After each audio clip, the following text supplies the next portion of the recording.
Þessum fyrsta leik lokið, það kannski svona bara ákveðin áfangi að ljúka þessu og vinna þetta svona, samfærandi. Já, bara mjög ánægður með fyrstu 2 stigin á mótinu og leggjum grunninn að þessu fyrir hálfleik með að vera 10 yfir.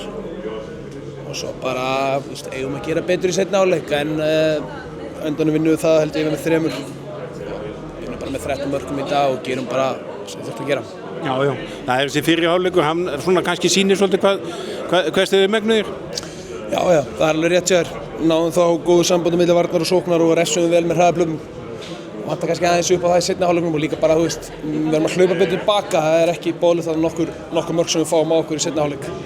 Það sem við erum einfaldlega bara ekki að skila okkur tilbaka. Og það er bara þessi grunnprinsip sem verða að vera í lagi. Þegar maður ætlar að vinna stærra en í dag. Þannig að flott bara. Það sem maður svona sá að kúpubúunum, það má kannski búast við svona svipuðum leik á laugardaginn.